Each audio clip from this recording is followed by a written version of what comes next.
So this was my classroom. And there was the bathroom. It was kind of ironic that nobody could use, but my desk was over here. Your desk is over there. My desk was here. And we had the kids' desks around here. I guess that was the closet, maybe. Or was that the doorway? Anyway, this was it.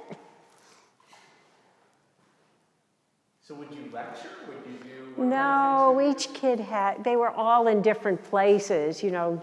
They were all different ages. I think if they were in a wheelchair, they were in this classroom. This is, that's Susie. She was a lovely woman she was a person here that I thought maybe was locked in her body. She seemed extremely aware, but she had like no voluntary movement. That is me feeding. Susie was she had a lot of trouble swallowing, and by the end she didn't eat by mouth anymore. And there we are again with Susie. This is some device, call it a piece of foam and a pillow, that we were trying to help position her legs. And there she is. This I think is the PT. We were just trying to get her into a position that was somewhat upright, because she couldn't bend at the waist or the hips, so it was very hard to seat her. So Myron and Janet Pratt. Don't know. Ben Marion. Don't know. And Jody Shaw. Jody Shaw, we know. Shaw, Yeah, we know Jody. First time I stepped foot on the campus, I was still in college.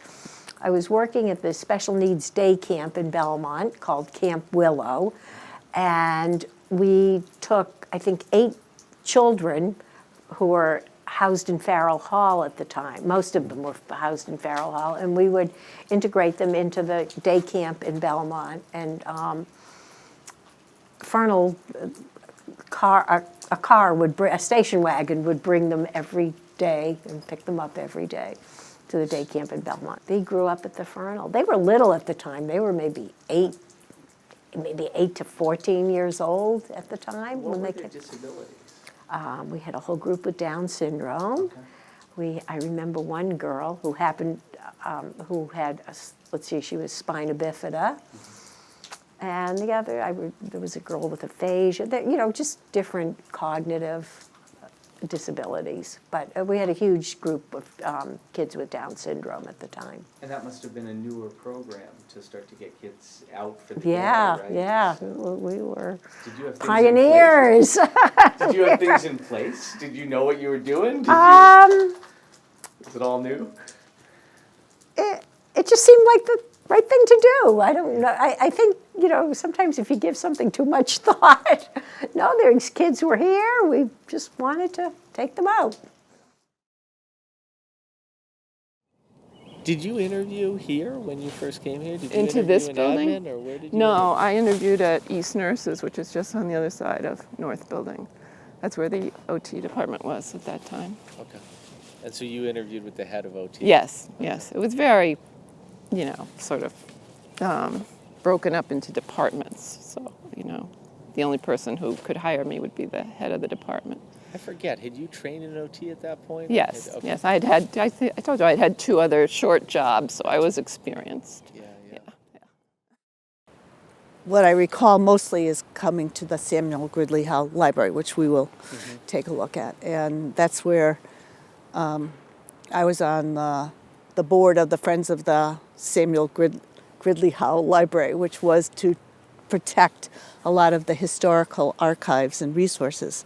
And we would meet in the library, and it's just a fascinating building and has a fascinating history, and had old photographs of children playing on the lawns on swings, and nurses in starched uniforms, and it just is like another whole time. So that's really what I remember mostly being here for.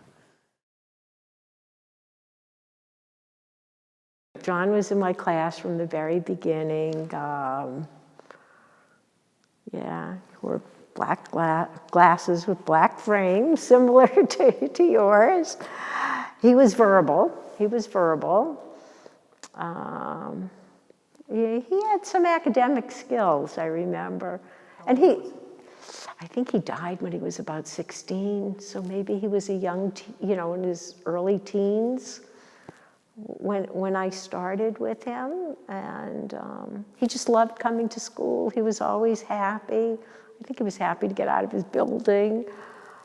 But I remember an art lesson one day, this is so vivid. The art teacher came in and the kids had to do self-portraits, and John drew his upper body. And I remember the art teacher saying, well, what about the rest? Well, what about well, he was paralyzed from the waist down.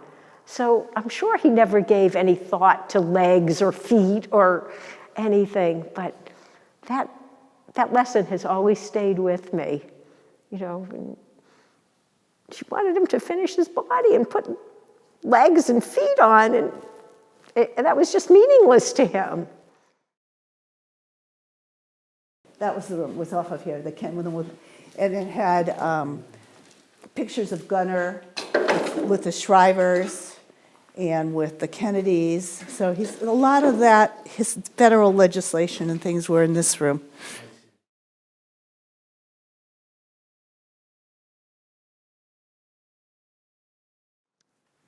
It was just a great place for exercise. Everybody needs exercise. Look at how great that pool was. Can you see the ramp to go down? And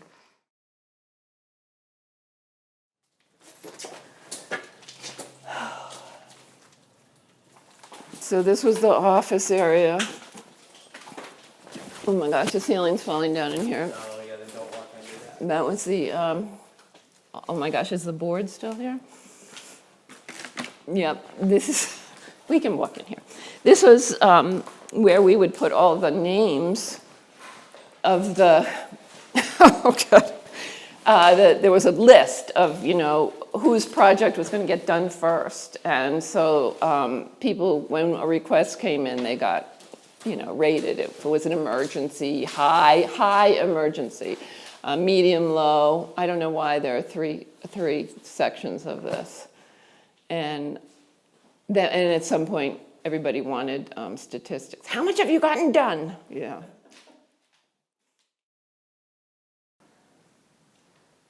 this is such a tragic loss.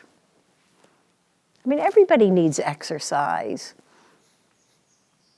You feel good, and it was almost like normalizing, that you could come here with your friends and partake of an activity. I don't know, it's just sad. Okay, if the pool couldn't be fixed, then come up with something else. Don't just, here's a list of pools that can accommodate you this hour, and this hour, and none of those hours work. This worked. It was open weekends. It just worked. Anyway, it's sad.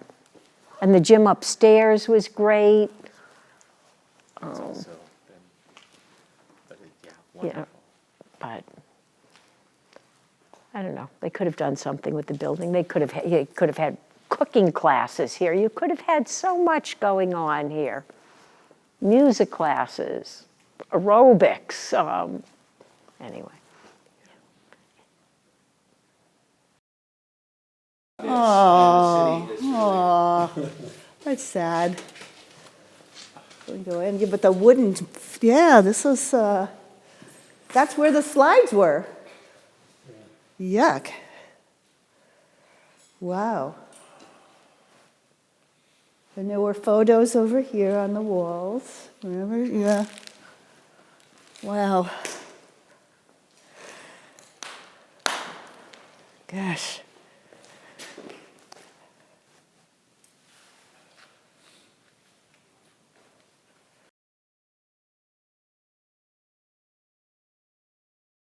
it's a performance review, you know, for an employee. You know, how did you do on this, this, and this? And this person exceeded in their job performance. Excellent employee, very cooperative.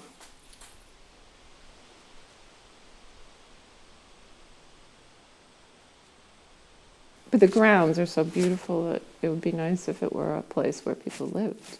Yeah. What about people with disabilities? Is that a messed up? People have said to me that seems twisted. To have people with this, you mean like group homes? Yeah, if you made. I think for some people it would be ideal. Like I know I told you guys that there's an independence in living here, you know, that you don't have if you live on Trapello Road or anywhere else, you know. Being able to go from building to building, go outside, sit down, go for a walk. What would I love? Sensitive to the needs of the community. Sensitive to the needs of the community. I would have open pool and gym time and turn it into a recreation center where other people would be welcome, but the primary focus would be for people with disabilities, where there would be a therapeutic pool, where there would be a pool for swim training, for exercise. Yeah, just lots of gym space and pool space and you know, therapeutic and a regular pool. I think you can turn lemons into lemonade. You know, rebuild. You move on, and it's such a valuable piece of property that's been neglected, and there's a need for recreation space that will accommodate all people with disabilities, and, you know, when I look at the abilities in the people with disabilities, and integrate, but make it accessible to people with disabilities and welcome other people in from the mainstream.